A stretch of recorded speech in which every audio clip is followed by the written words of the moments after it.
Hey everybody, it's Galmadex and welcome back to some more Magic Arena. Today I'll be playing another Jumpstart Historic Horizons event, the event where you get two themed decks of 20 cards apiece, slap them together and get some casual games, and you get to play as much as you want for 2,000 gold or 400 gems, and you get an extra random rare reward for your first two wins. So with that out of the way, let's hop into another Jumpstart run here. So I have played with Teo before, I have played with zombies before, although not on video, but I have not played with Delirium, and it contains an incredibly powerful card for Historic, the Dragon's Rage Channeler. This is just a really efficient card for any aggressive deck. A 1-mana 1/1, whenever you cast a non-creature spell, you surveil 1, and then as long as there are 4 more card types among cards in your graveyard, it gets +2/+2, has flying, and attacks each combat available. So it takes a little while to set it up, but once you do, it's 1 mana for a 3/3 flyer, which is a really good deal.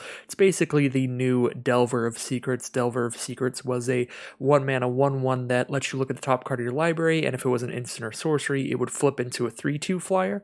So this is just as good as that, if not better, because it does have that Surveil ability to help trigger your Delirium.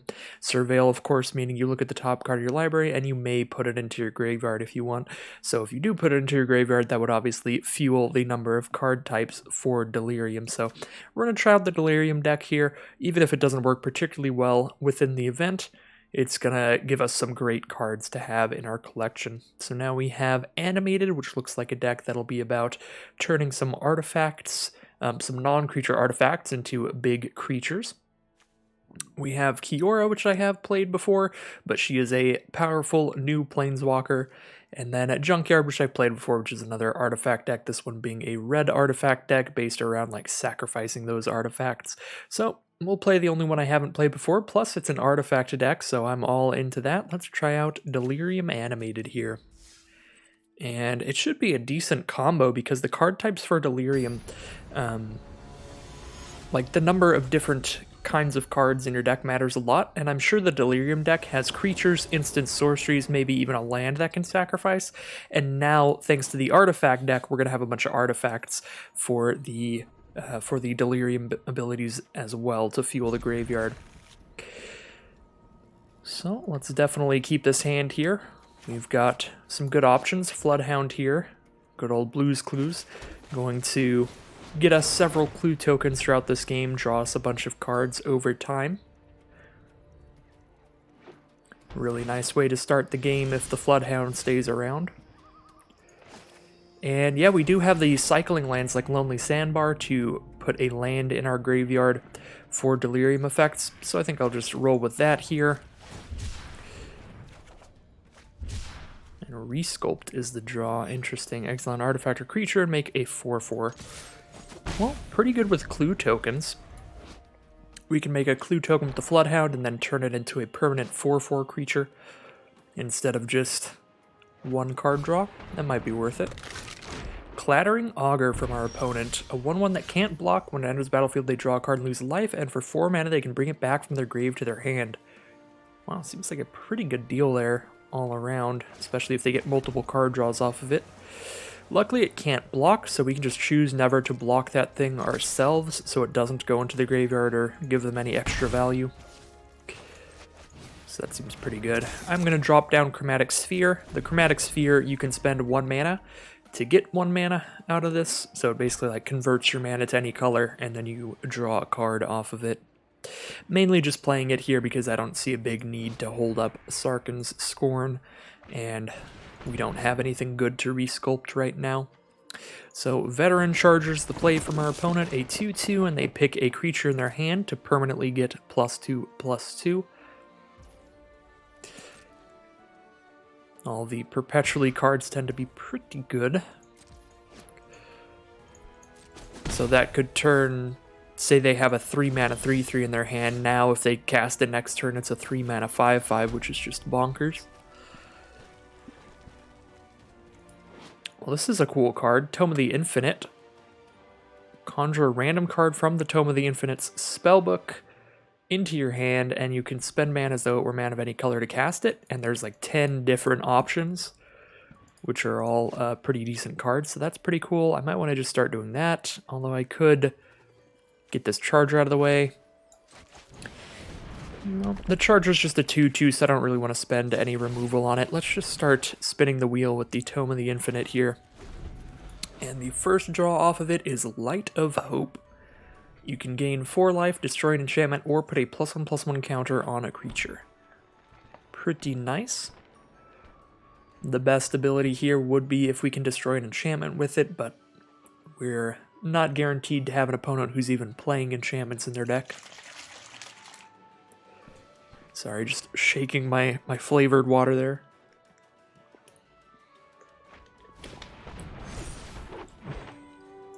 Girper Guide. It's now a 3-mana 5/4 thanks to the Charger. Normally it's just a 3/2. Wait, view perpetual card or view current? They're the same thing. It won't let me look at the original. It's kind of weird. So yeah, the original is just this, but a 3/2. So you have a Raving Visionary here, a looter type effect. Draw a card, discard a card to help get to Delirium, and then once you're at Delirium, you just draw a card off of it. Kind of want to just kill this 5/4. That seems pretty dangerous to me, so I'll go ahead and do that. Wow, the Tome of the Infinite is an instant speed effect, so we can just pass here, and then we can use the Tome if we don't need to cast Light of Hope, and if we do need to cast Light of Hope, then we can cast that instead since both the effects are instant speed.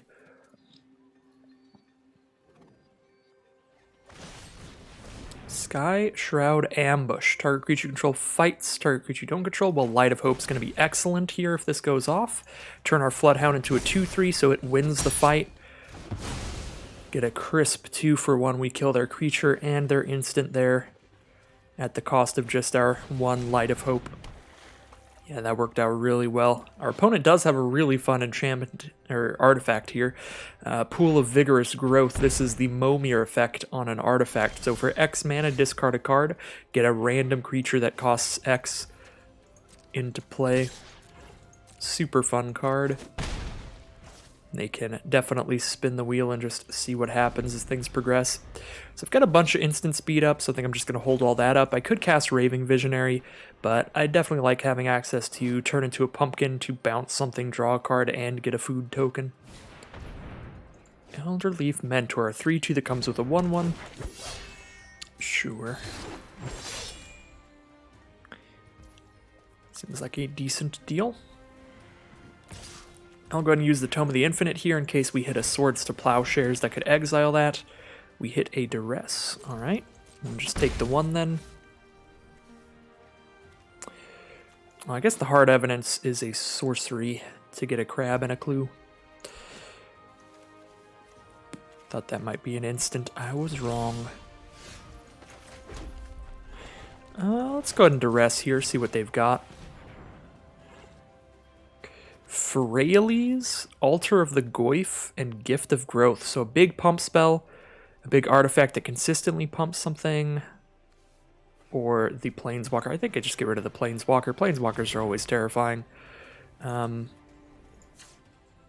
I'm going to go ahead and conjure a card off of Tome of the Infinite like right now in case I hit another Duress, and we did, because I was going to say the other cards in their hand are also very scary, like Altar of the Goyf specifically. I would love to get rid of that. And yeah, we just get incredibly lucky there and do immediately hit the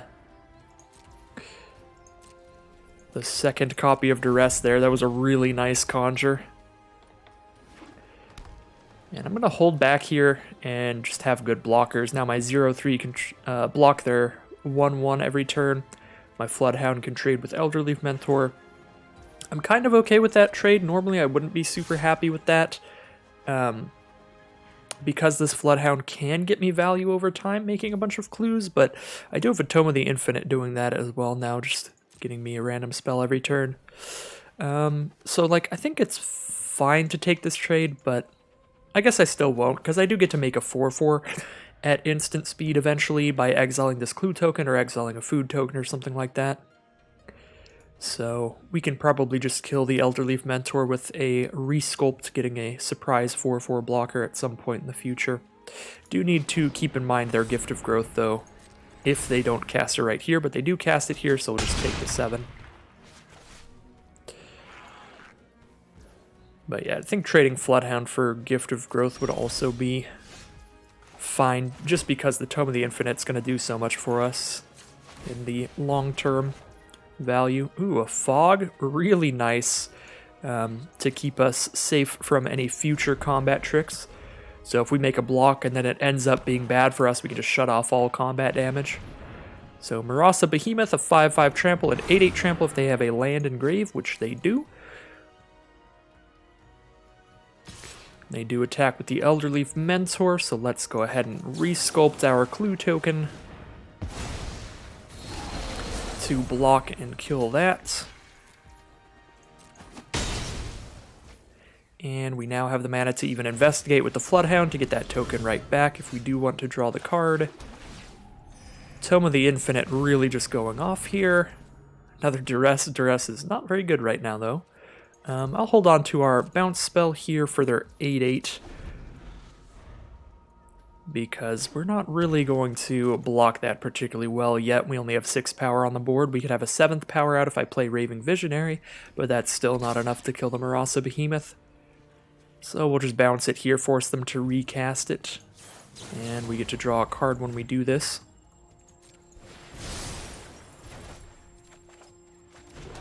Oh, and we draw Forgotten Cave, which can draw us another card. Really nice. As long as we don't mill ourselves. We got 23 cards left. We got plenty to go.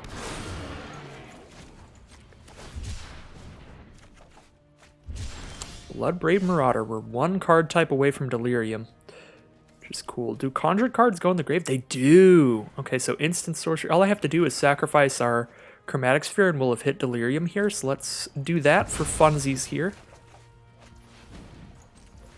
So we can just see what we cascade into with Bloodbraid Marauder, our first 1-mana card.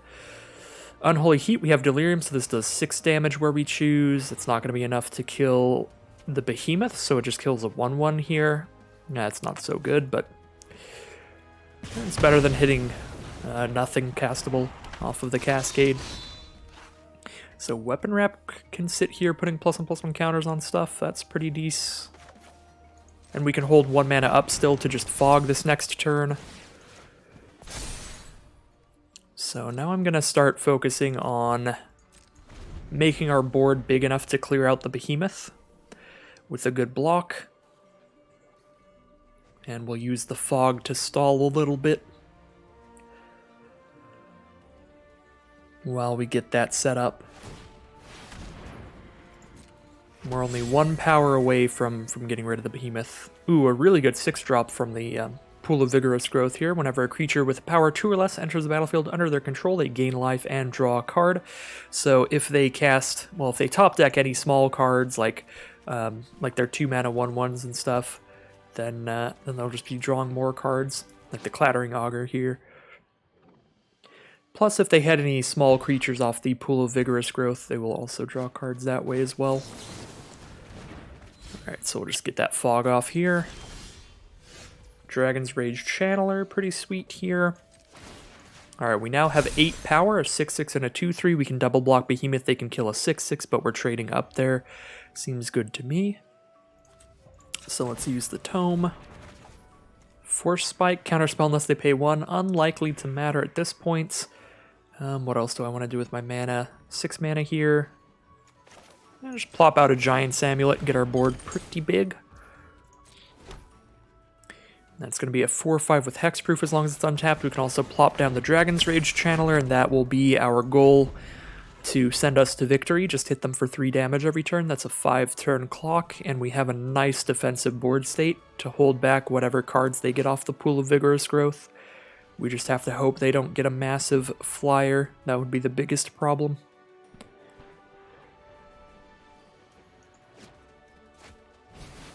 Wild Heart Invoker. Well, that's pretty good. They have enough mana to start giving things +5/+5 trample every turn.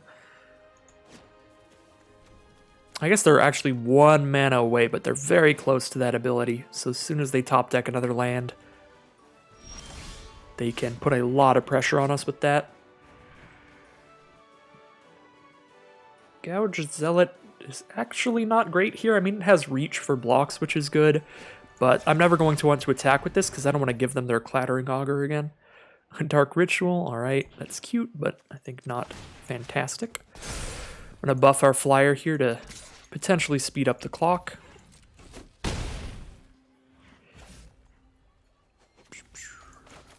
I think I'll play Raging Visionary here, because again, Gouge Zealot, I just don't want to attack with that. I guess I could Dark Ritual and just cast everything here for fun. This way I can still hold up the ability to sacrifice a clue or a food or cast Force Spike. And I couldn't do that otherwise. I'd just have 1 mana up instead of the 2 needed for these clues. I guess I'd have no mana up. Probably going to sacrifice the food before I sacrifice the clue here, because we're doing great on board. We have established a way to win this game. Don't really need more card draw. Well, never mind. If they hit Herald of Anguish, we're going to need a way to kill that. How many ways are there to kill that under the tome? There's Swords to Plowshares. Is that it? That might be it. Yeah, Bolt's not going to do it. Assault Strobe's not going to do it. I guess Giant Growth would do it, because they would block our Dragon's Rage Channeler.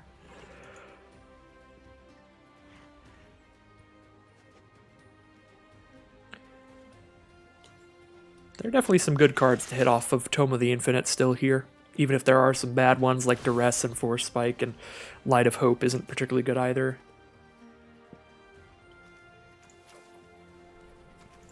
I guess Force Spike is even less likely to matter than Duress, because I could see them drawing a removal spell and then just not wanting to cast it the turn they draw it. It would be super rare, because they would probably just want to cast it, but I forgot to sack the food there. My bad. Well, actually, yeah, no, Weapon Rack doesn't have any +1/+1 counters anymore. I was going to say, can we just make Dragon's Rage Channeler a 5/5 here? No, we can't.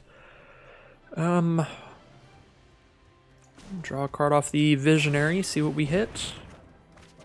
Rise and Shine. Target non-creature artifact you control becomes a 0/0. Put 4 counters onto it.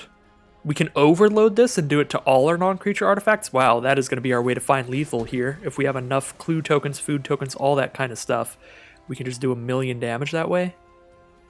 Very cool. Unfortunately, our Dragon's Rage Channeler has to attack here, so it has to get a bad attack in. We can give it +1 toughness, but then it's still a 4/5 and just dies to the flyer. I guess if I attack with Gouged Zealot, then they can't just block it and kill it, because it'll do 1 damage, so that'll be essentially a 5/4. So I think our hand is a little forced here to send in the Zealot, even though it will kill the Clattering Auger and potentially give them a lot of value there. That would take all of their mana next turn. 4 mana to bring it back, 2 to cast it. It's going to take 6 of their 7 mana if they want to recast Clattering Auger.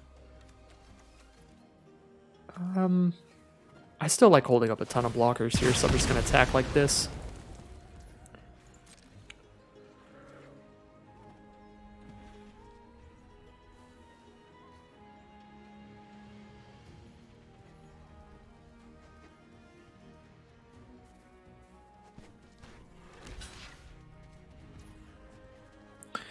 Alright, well, the Zealot does get eaten up by that Marasa Behemoth.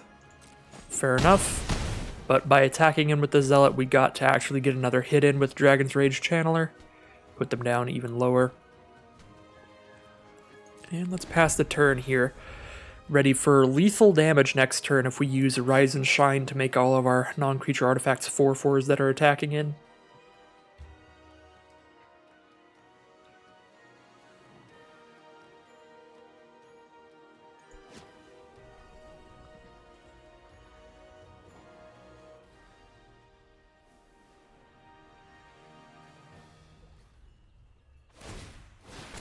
Pool of Vigorous Growth on 7. We see an 8/6 from our opponent, and when it becomes blocked, it drains us for 2 life.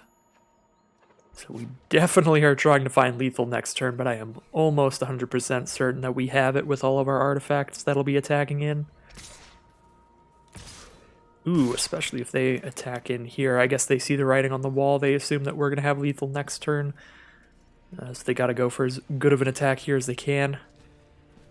but we'll be fine here. We can block the 4-3 with a 4-5, block the 8-8 with a 2-3 to 6-6, and just take 5.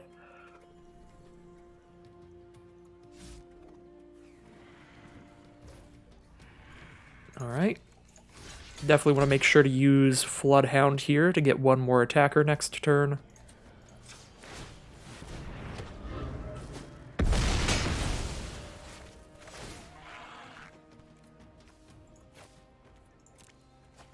And here we go with the big swing.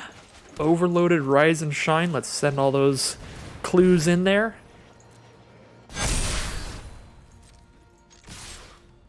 And the weapon rack itself. And the weapon rack got 4 counters on it, so the weapon rack gets to move those counters around if I wanted to. That's very cute.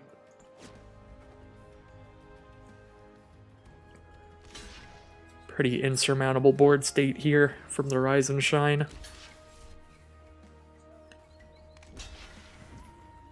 Alright. And that will be game 1.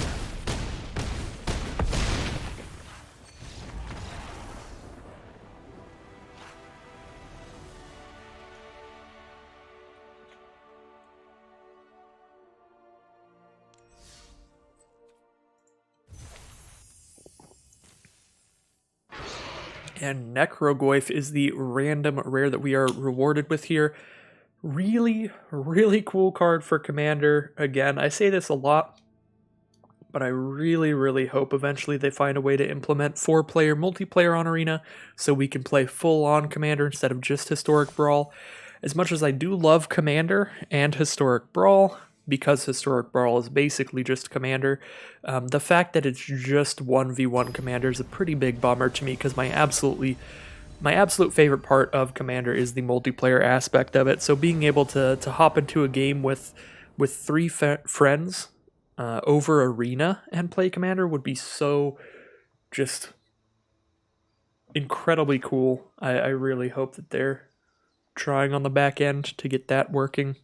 They have said on multiple occasions before that Arena was built from the ground up for 1v1 play, so implementing multiplayer would is not an easy thing to do. I think it would really, really be worth it, because it would make a lot of people super happy, like me.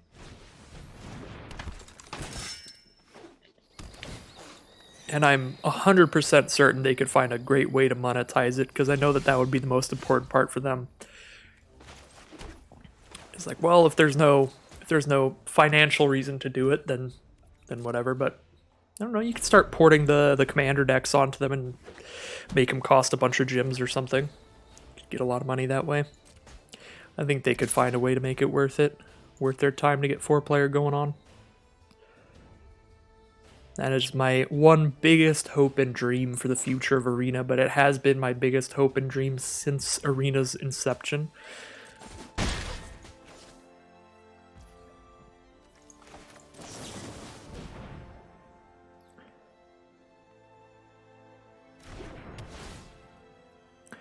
And it has been quite a while. Anyways, now that we're into this game here, let's get into the game. I'd like to, well, Skilled Animator. I make that weapon rack a 5/5. That seems fine. I'd like both these cards. I like having a cycling land so we can get that in the graveyard for Delirium. And I do like Skilled Animator with the weapon rack in hand. That could be fun. Aviation Pioneer is really good against this Dauntless Bodyguard, this little 1-mana 2/1. Because now I have a 1/1 flyer to keep attacking in with, plus I can just trade off my 1/2 into their 2/1. So I can hold off their early aggression here. Aviation Pioneer, fun card. I've cast this card a ton in both M19 Draft and some Historic Brawl decks. I love artifacts that much that I'll just play a random common that makes a Thopter on occasion.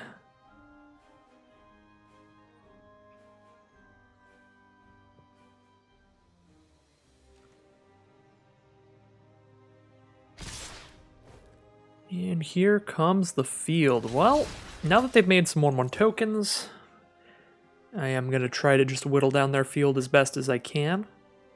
If they have a combat trick here, that'll be a bit sad. But if it isn't something that buffs multiple creatures, I think this still goes fine for me overall. Yep, it's just buffing one creature, that's super fine. We'll trade the Aviation Pioneer for the Stirring Address, and the Thopter for the Bodyguard. Seems like a fine trade to me, because now this Stirring Address can't be cast in the future overloaded as a huge pump spell to really get us. So Gouge Zealot is going to be incredible if we reach Delirium, so I kind of like just dumping that on the board here. But I could also just dump Weapon Rack, setting up for a Skilled Animator next turn. But I've got nothing to put the counters on with Weapon Rack, so I think it's going to be Zealot here. Zealot also stops them from attacking if they don't have more combat tricks or removal.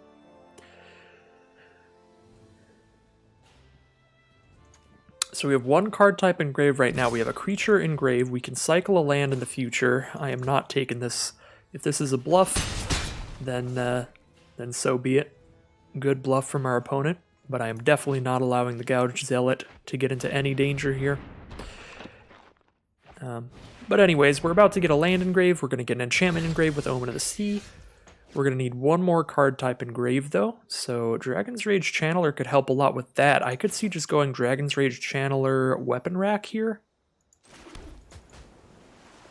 Then we have Delirium from Channeler.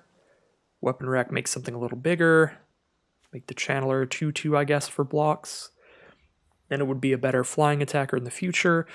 Alternatively, if we go for Sarkhan's Scorn, we could go Dragon's Rage Channeler Sarkhan's Scorn, get rid of the Destiny Spinner.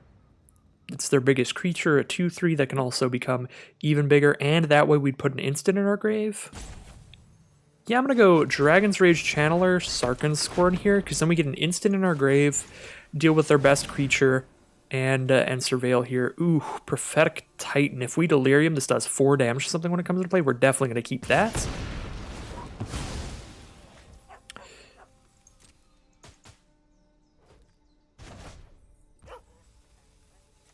Have we played land for turn? I am assuming we have, because this is just automatically, yeah, that's automatically just highlighting the island there. I'm going to go to attack with Gouge Zealot, because I've already decided I'm not going to block, because they did attack in with a bunch of 1/1s last turn and I didn't block with Zealot. So if they just make the same attack here, I'm only going to block with the Channeler, so if I'm already not planning on unblocking, I may as well. May as well attack in there. Now here's kind of interesting. Dragon's Rage Channeler can be a 3/3 flyer in the future, but I'm more scared of being defensive than I am of finding a way to close this game out, because I have some big creatures coming up like Prophetic Titan to do so. So I actually want to just take a trade with a 1/1 here. And the reason is, if they have a pump spell, like they were probably planning on using to kill Zealot, they might choose to use it there. If they do, then that means the Zealot definitely gets to kill everything next turn by dealing its 1 damage. Abiding Grace. Return a creature card with mana value 1 from grave to battlefield, so Dauntless Bodyguard can come back. Okay. Alright, so here, even though I need the 6th mana to cast Prophetic Titan, I'm still going to sacrifice or cycle the Lonely Sandbar so that I can hit Delirium next turn by cycling Sandbar and Omen of the Sea, or scrying with Omen of the Sea.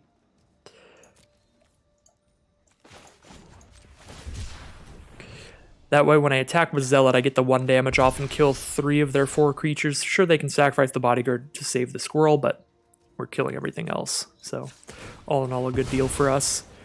And they only have 1 card left in hand, so it is starting to look like the that attack earlier was probably a bluff. Alright, so we are at Delirium, so we get to attack here. Clear out as much of the field as possible. Could clear out the whole field with an Unholy Heat in response to Dauntless Bodyguard's ability, but that's unnecessary unless they have a 1 mana combat trick here. Alright, no, they're just going to spend the 1 mana to bring the Squirrel Sanctuary back to their hand. Squirrel is going to block with its indestructible body, but it's just going to prevent the damage slot and kill the Zealot. which means, sure, they can keep making a squirrel and Dauntless Bodyguard doing this chain with the Abiding Grace over and over again, but they can't ever kill the Zealot here. They're just like stopping us from damaging them. I guess they can start doing 1 damage a turn to us.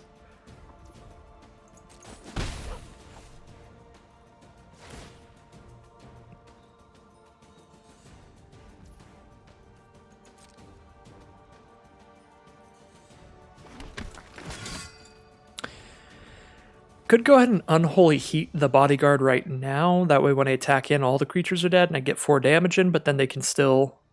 Like, if I kill the Bodyguard, they just spend the 1 mana to bring the Squirrel Sanctuary back to hand. Abiding Grace, Squirrel Sanctuary, Dauntless Bodyguard, this, like, 3-card combo is actually just incredible here.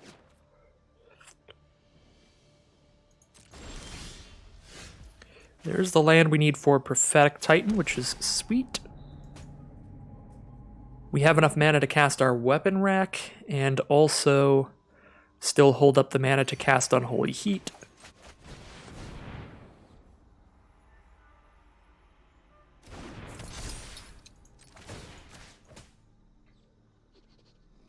And then we get to cast Prophetic Titan or Skilled Animator next turn.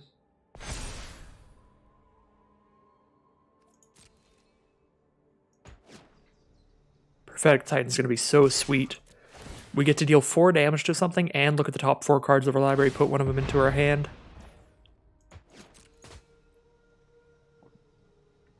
So again, I'm going to let them just go off here, because like I can only keep them off their combo for 1 turn, and then it just all goes again later. Like, even if I cast Unholy Heat here, all I'm doing is getting 5 damage in once. Oh, exile an attacking or blocking creature. Alright, well... Good draw for our opponent to clear out the great attacker there. Which means now they can actually just start getting a massive field of squirrels over time, because we're not going to keep clearing out the squirrel field. Well, I'm happy to see Nylea's Forerunner from our opponent. That gives us something great to Unholy Heat.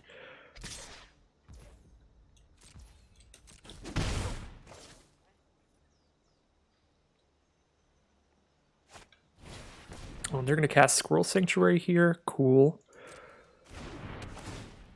That's actually incredible for us. Oh my god. The fact that they cast Squirrel Sanctuary here with no mana up means that... No, it's not incredible. It's just okay for us. But it means that we get to kill Forerunner and Bodyguard without them being able to return Squirrel Sanctuary to hand, but then they still just get to get Abiding Grace to pick up the Dauntless Bodyguard next turn. So they can still pick up the Squirrel Sanctuary next turn, it's just going to take them a little while to do it. But yeah, like now we get to kill the Bodyguard and draw a card. And they don't get to pick up the Squirrel Sanctuary immediately, but they'll just pick it up the next turn that they play an Abiding Grace here. An Abiding Grace trigger, I should say.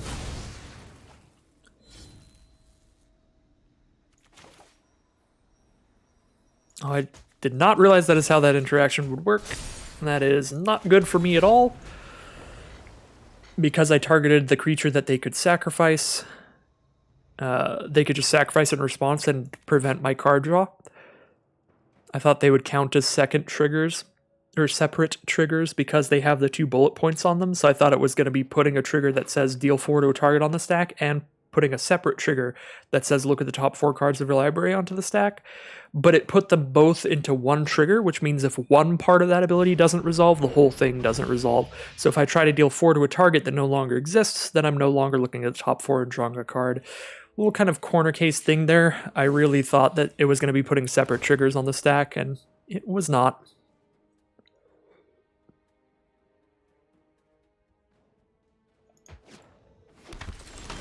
So that is unfortunate. Ooh, Scour the Laboratory is pretty great here. If I draw 1 land, I can still cast Skilled Animator, and it doesn't even really matter if I can, because they can just make something indestructible and block my Weapon Rack, amongst other things. I really just need to hit our Conjuring Book and draw that enchantment removal that we've drawn multiple times in a different game.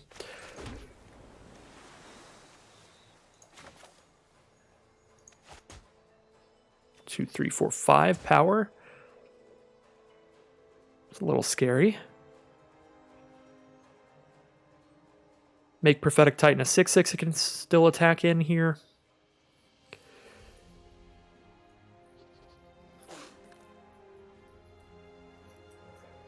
But attacking in literally accomplishes nothing. It's the same either way. If I attack in, they sack Bodyguard, pick up the Scroll Sanctuary to make another scroll next turn. If I don't attack in, they sack Bodyguard, pick up the Scroll Sanctuary to make another scroll next turn. So I guess we set up for the future here. Play Raving Visionary and Hard Evidence.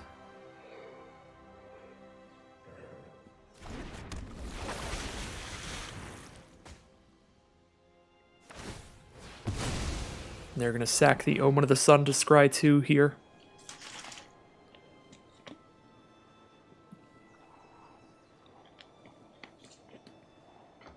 I mean, I'm still bummed that the Prophetic Titan ability didn't go off. If there are 4 more card types among cards in your graveyard, choose both instead. That's so weird to me that by choosing both, it glues them together into one ability to resolve, instead of separate abilities like they are.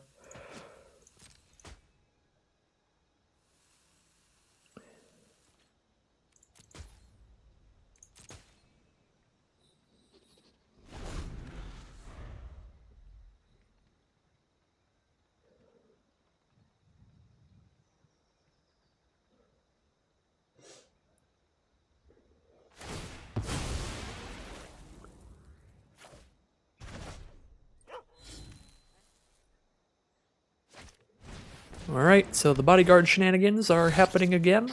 Another Squirrel token. Bodyguard's going to come back with Abiding Grace. I think Abiding Grace is like literally the best card in Jumpstart Historic Horizons. The Legion's deck is just so good because of that Abiding Grace with the 1-drops. That was, I think, the best deck that we've gotten was our Flickering Legions deck. It's just absurd stuff. So Bloodbraid Marauder's a fun draw here. Get another 1-mana card from our deck. Giant's Amulet, sure.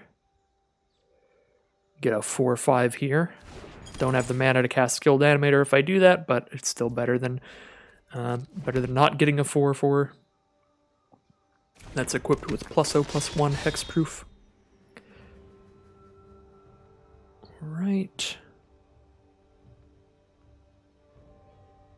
Again, no point in attacking because they're just going to sack the Bodyguard and whatever blocks is indestructible, which is the same as what happened if we don't attack. I kind of want to use this last counter on the weapon rack, but I'm not sure what I want to put it on. I guess just our biggest dork, make the Titan a 6/6 here. I want to use the last counter on weapon rack, that way whenever I attack with it with like Skilled Animator in the future, I won't be worried about like having to tap it to attack when I want to tap it to put a counter on something. Because now it's just out of counters. So we can just treat it as a 5/5. Attack with it like normal. So basically, I think basically all we need here is to just go wide. Just wide enough to where, like, sure, they can have one indestructible creature, but we start whittling away the rest of their board. So I think the plan is sack this clue token to draw a card, use Skilled Animator on the weapon rack, and then we can just start attacking with a few big creatures every turn. And, like, they can only make one thing indestructible. And they're actually out of mana, so they don't get to make another scroll here when they make something indestructible this turn. Because the Scroll Sanctuary's not coming back out this turn, so that's a little helpful. They do still get to make something indestructible, though. Ooh, turn into a pumpkin. Actually exceptional here. So if they make any kind of big double block to try to kill one of my big creatures, I just bounce their card. Alright. Yeah, we've got a plan this turn, and that is to just swing in with our biggest creatures.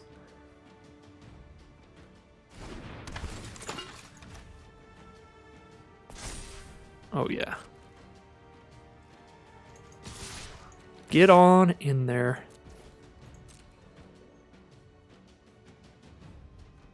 And we've got a 0-3, a 1-3 to block with. And to turn into a pumpkin if things go really bad. In terms of the defensive.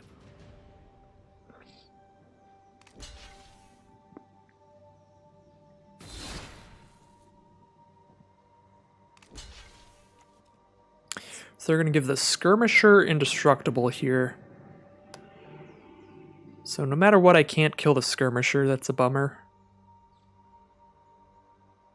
But I can kill the Squirrel Token to stop my weapon rack from dying. Or I can put the Skirmisher back in their hand. I guess either way the Squirrel Token dies, so it's better to put the Skirmisher back in their hand to force them to recast it. So they can't just immediately attack me with it next turn. It is perpetually a 4-3, so it's like still going to be a 4-3 after they recast it. But this is still better than bouncing the Squirrel Token, because I'm still killing the Squirrel Token either way.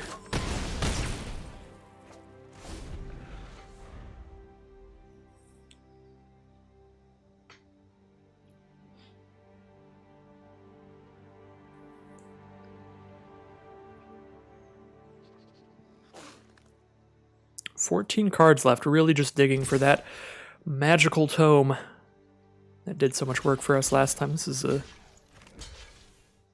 kind of weird attack to me. I'll take the 2 here. Let's see what happens. We're just getting aggro. All right.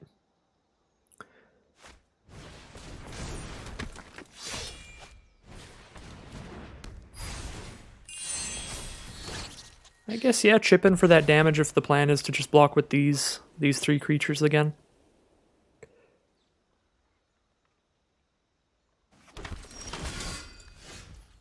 Alright, we got a Floodhound. It's our only castable card here. Let's see what we get on the Raging Visionary. Chromatic Sphere. Can draw us another card here. So we'll go ahead and do that. What do you have for us, Chromatic Sphere? Tome of the Infinite, that's what I'm talking about. That's what I've been looking for here. What do we get with the tome? Duress. Alright, well, not a fantastic start to the tome. But there are some really good cards to hit. Specifically, the enchantment removal would be exceptional.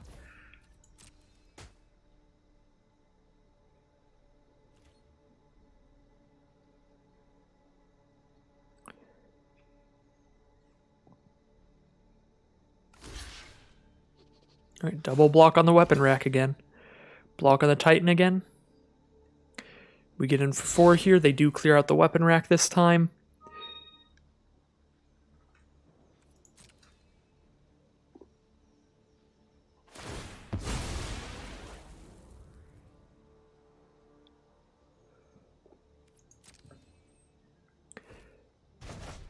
Sorry about that, just text. Life stuff seeping in to Magical Christmas Land Fun Time. I totally forgot. Duress is actually incredible here. Oh my god. Alright, well, Tome of the Infinite actually just the most magical card of all time, where it knows better than I do what I need. And it gives us the Duress so we can get rid of their Squirrel Sanctuary that they keep putting back in their hand. They can stop getting infinite squirrels here. All they can do is keep getting the indestructible blocks with Abiding Grace. That's actually incredible here. Oh, Ranger Captain of Eos. Man, the Legion deck is so strong. Incredible card to pick out the 1-drops, especially the good ones to use with the Abiding Grace. I remember when we played with that deck. It is very cool. Law Rune Enforcer is the choice, so they can start tapping down one of our big creatures every turn. I could definitely see a big attack here, because they've got quite a few blockers. And they do go for the big attack here. Well, just with their one big creature, I should say. I don't really want to lose any of these creatures. I'll just take it here. I don't believe the white-green deck has any way to... well, they can give Trample. Yeah.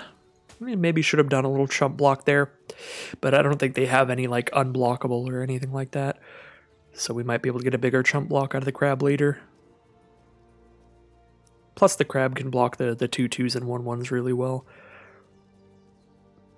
I do have one food token to gain some life and potentially gain more life off the Tome of the Infinite in the future. Well, now we have a resculpt we could get a creature off of. I think I'd rather get a creature off the Giant's Amulet or even the Bloodbraid Marauder. This is never going to attack in well as a 3/1 that can't block. All it can do is attack in and die to a 1/4. So we can resculpt our Bloodbraid Marauder at instant speed and turn it into a 4/4. So that'll be the plan there. Like, I think the Bloodbraid Marauder is just worse for us than even like, ooh, Swords to Plowshares is so good. It's worse for us than even like a Clue token would be. All right, well, really loving that we have the Tome of the Infinite here. That is incredible. We are down to 10 cards in library, so I don't even know if I want to draw too many more cards with Raving Visionary. Just go for a couple big attacks here. They get the Ranger Captain of Eos Indestructible. They can sacrifice the Ranger Captain of Eos in response to anything, but if I target it with Swords to Plowshares, it will still just be gone. Either way, because they can't get that back with Abiding Grace. But I'm feeling like Swords to Plowshares on Dauntless Bodyguard would theoretically be good, but they can sacrifice it at instant speed. So Swords to Plowshares can literally never work on Dauntless Bodyguard. That is unfortunate. So they just block like this. Okay. Alright, well, they're getting low. And we could even, in a pinch, use Swords to Plowshares to just gain some life by exiling one of our own creatures. That could be a possibility. They're going to attack all here. We're just going to pass the turn for the Abiding Grace to go off again. Pick up a Thraben thing. Alright. I'm going to resculpt right now, because I don't want to get stuck on mana if I'm trying to resculpt and Swords to Plowshares and activate Tome and activate Floodhound and activate something else. So if resculpt on Bloodbraid Marauder was the plan the whole time, I might as well just do it right now. Which it is pretty much the plan. And we might as well make a Clue token here in case we draw into one of our cards that makes all our artifacts creatures, but I don't actually want to draw with Raging Visionary or Raving Visionary too much more, because I'm getting concerned that we'll mill out before our opponent, which is definitely relevant in Jumpstart. Dark Ritual's the draw. Don't do much here. I'll make some attacks with the Swords to Plowshares to back it up, I suppose. They do have the Law Rune Enforcer that can tap 2 of our things. They're probably trying to go wide enough to kill us here. Do I have to hold back now? I might have to hold back now.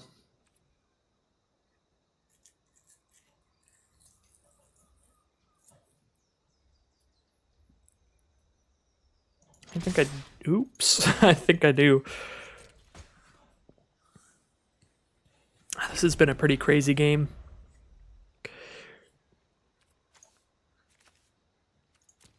We're 3 cards down in Tome of the Infinite. All we really need to break through here is to draw the enchantment removal card. The Light of Hope.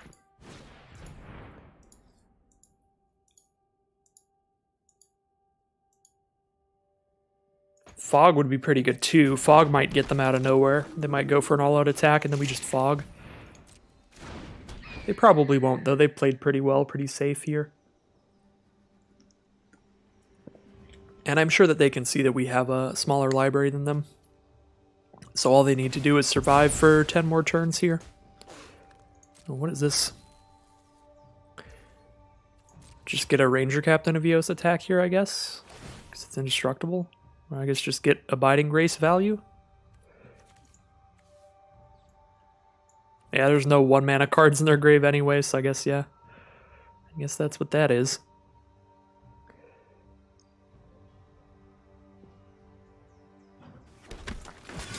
So is the bottom card of our library? No, Rise and Shine's actually pretty far up from the bottom. It's the 5th from the bottom. Rise and Shine could be our win con here because we're going to keep getting these clue tokens.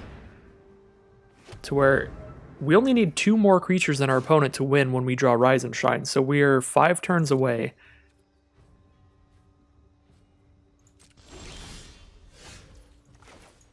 And I could speed it up using Raging Visionary if I want to get bold. I guess I should start doing that as soon as I know I'll have 2 more creatures than our opponent. We've got a Giant Growth here too. So they have 1, 2, 3, 4, 5, 6, 7, 8, 9, 10, 11. We have 1, 2, 3, 4, 5, 6, 7. And then you count the artifacts. 8, 9, 10, 11, 12. 13 with Floodhound. So we already have 2 more. Plus we have Swords to Plowshares.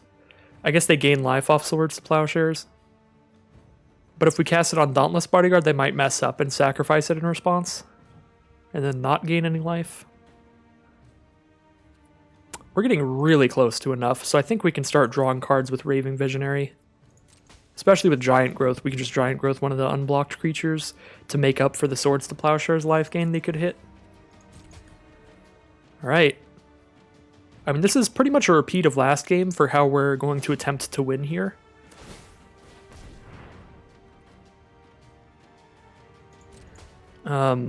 But that's because we've drawn like our entire deck this game.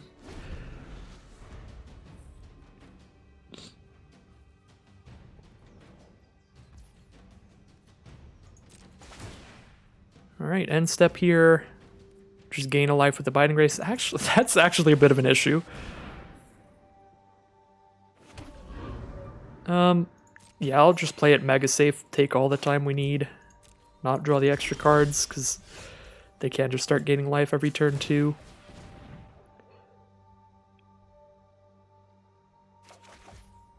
Assault Strobe, interesting. Don't think that that is going to matter, because whatever we Assault Strobe is just going to get blocked.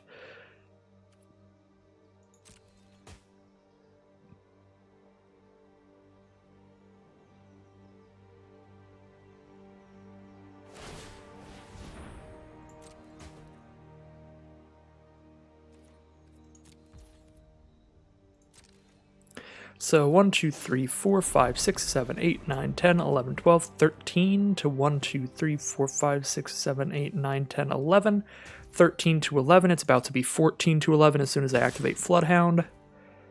Well, they do get to start hitting us with a Battlefield Raptor.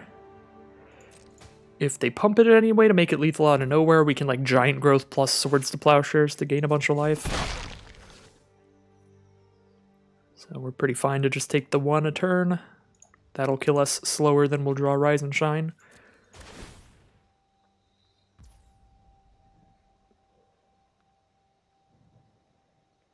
And I guess not all of our creatures are going to be 4/4. We do need quite a few more than our opponent, because they can just let all the 1 damage creatures get through. It's definitely... I mean, we can turn one of the 1 power creatures that makes it through into a 4/4. But... yeah, the math gets pretty complicated here. Let's just make sure we have like a lot more creatures than our opponent by the time we do that.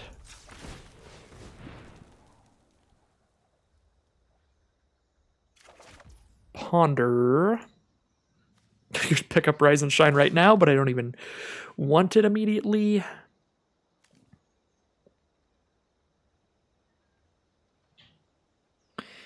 Could... no, I don't think I'm casting Ponder here. I think I'm just still setting up more tokens.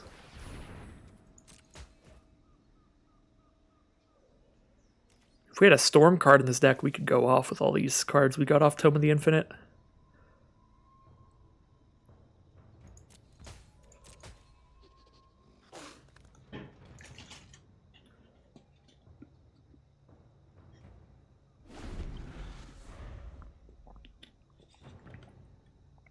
Okay, so they have 1, 2, 3, 4, 5, 6, 7, 8, 9, 10, 11 blockers. How many 4/4s do we have right now? 1, 2, 3, 4, 5, 6, 7, 8, 9. A 10th from Floodhound. I guess there goes one of them, captured by Legax here. They can block every single 4/4 we have and just take like 3 damage here. We might have to wait till we draw like our whole deck before we're actually casting Rise and Shine. Like just do it on the last turn, get as many possible tokens off of Floodhound as possible. Battlefield Raptors hitting for 2 now. They're putting us on a clock here to where we're gonna be forced to do something about this Raptor.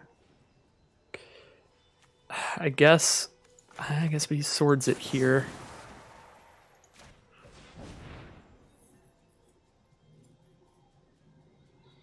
And luckily with swords, it is exiled, so it can't come back with Abiding Grace.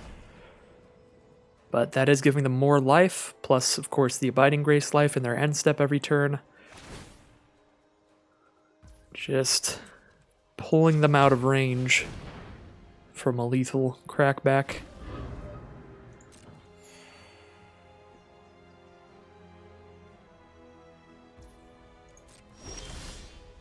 Animating Fairy.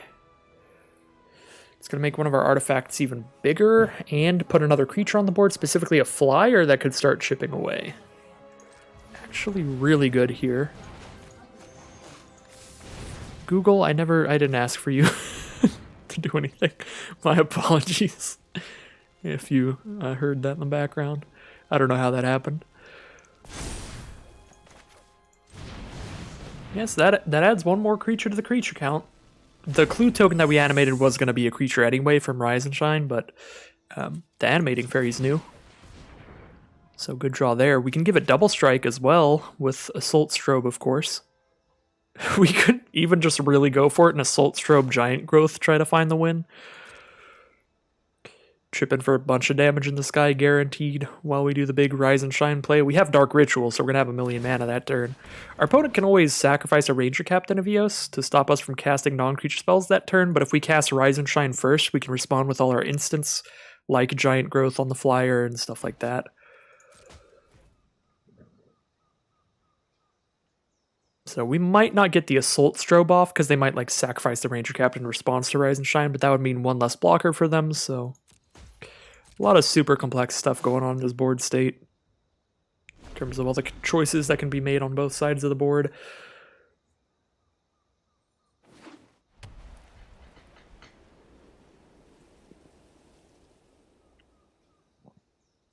But I'm pretty sure this is just going to end with a big math is for blockers swing when I'm down to 1 cards in my library. But it'll probably work out, because if I wait till when I have like 1 card left in my library, I'm going to have so many clue tokens attacking as 4/4s. It's gonna be great. It's gonna be great. I suppose Law Rune Enforcer can just tap our flyer if I choose to Assault Strobe it, and they'll probably just start tapping it anyway, because that's the only thing they can't block.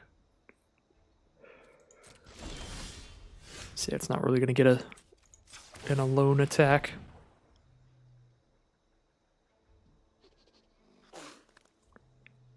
A solo attack in. Yeah, Tome of the Infinite really going to be the card of the game here. Card of the day, for certain. Been exception. I don't want these Bonders, though. I don't want to draw any cards with 4 left in library.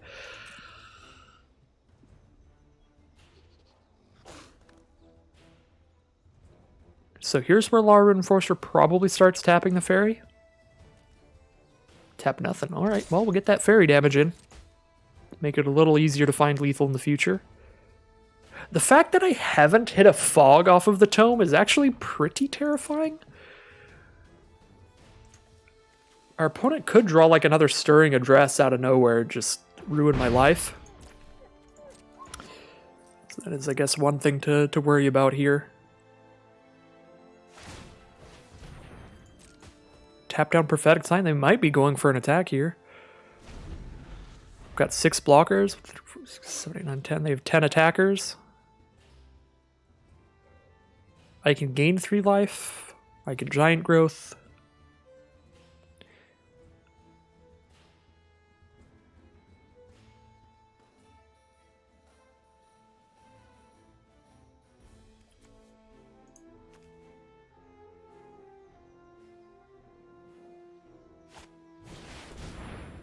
Lagona Band Storyteller. When it enters the battlefield, put an enchantment from your grave on top of your library and gain life equal to its mana value.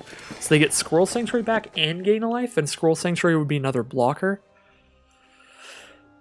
Yikes. That is very bad.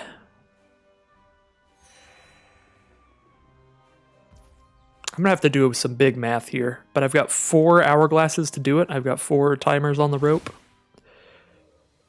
But now is a crucial turn to where I might go for Rise and Shine. Because if I don't, they're going to have yet another blocker next turn. And because they have Squirrel Sanctuary back, they're going to start getting multiple blockers every turn, because Dauntless Bodyguard plus Squirrel Sanctuary, or I guess just one more blocker every turn. So they're going to be at the same pace at which we can produce 4/4s, they can produce more blockers. So let's see here.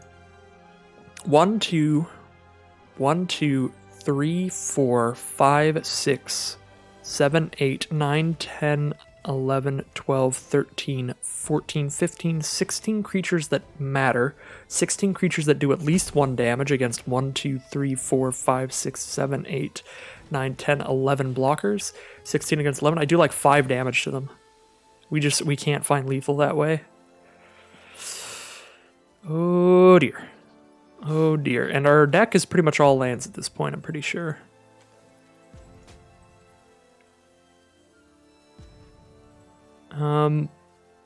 Yeah, I think our opponent might just have this here after all of this.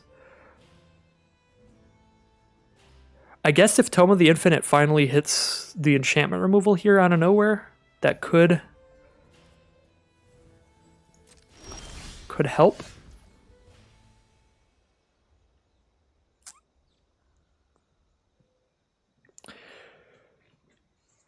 Like, yeah, if we attack in with everybody and just don't kill them here, we definitely die on the crackback, because they can have Anointed Chorister block something to where it won't die, and then they pump it once and they gain 5 life, and then they crack back for 5 with it.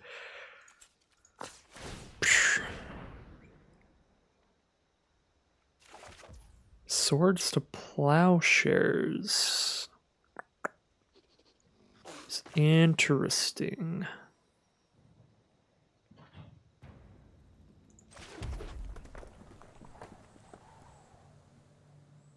I guess Rise and Shine, we don't have to go all in 1 turn. We can chip in turn over turn. We don't have to go for 1 big alpha strike.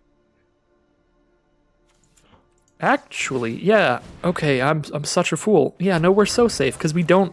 They're permanently 4/4s. It's not just 1 turn. That's insane. They're just permanently 4/4s.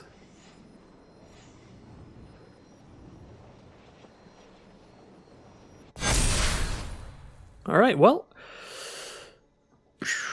they've got 11 attackers. We've got 1, 2, 3, 4, 5, 6, 7, 14, 15, 16 blockers. 16 blockers against 11 attackers. We can attack with 5 creatures, and we're still super safe, especially with Swords to Plowshares. So just attack with 5 4/4s every turn now.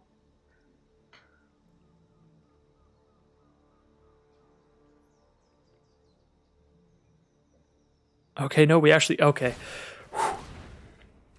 I don't know. I was playing under the assumption Rise and Shine was for 1 turn, but that card's actually just completely bonkers. And, well, now, because they can tap one of my creatures now and then tap one next turn, I guess I should probably just attack with 4 and not 5. But if they do a big crackback, I am killing a lot of their creatures, so 5 is probably fine. But yeah, no, Rise and Shine's even better than I thought. Good lord, this card. Put 4... Yeah. Becomes an artifact creature, period. It doesn't say till end of turn. All right. Rise and Shine my clues.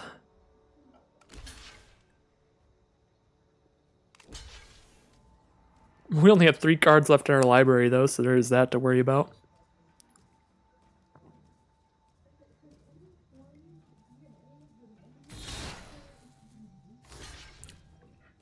But we will definitely, like, we're whittling down their field here, so we'll get them to a point where... okay, they really want to kill this clue token, I guess. We're going to whittle them down to a point where they don't have enough creatures to keep blocking everything.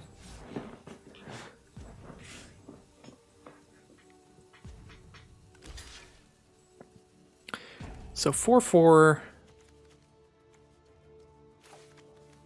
We can make it a 7/7, so at 7 we can kill a 4 toughness and a 3 toughness. Like kill these two. So we exile the Skirmisher. What's Dauntless Bodyguard on? Yeah, Dauntless Bodyguard's on the Skirmisher too, so exiling the Skirmisher is extra good there. So we kill Storyteller and Knight Captain VO, so we exile Skirmisher. We're just trying to get rid of as many of their creatures as possible here for the attack next turn. So sure, they're going to gain 4 life, but whittling down their blocker count here is super, super good. Okay, sacrificing the Bodyguard doesn't do anything here because it's exile. So that's all well and good.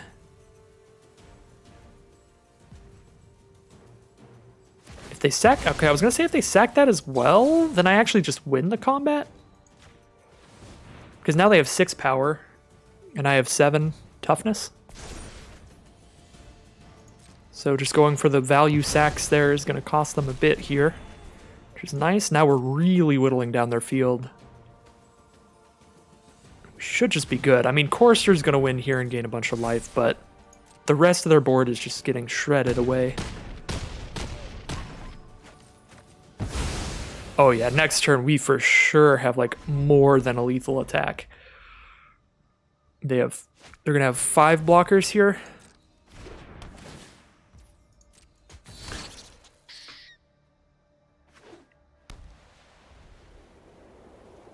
One, two, three, four, 5. They block 5 4/4s, and then they get hit by 1, 2, 3, 4, 5, 6, 7, 8, 9, 10, 11 creatures.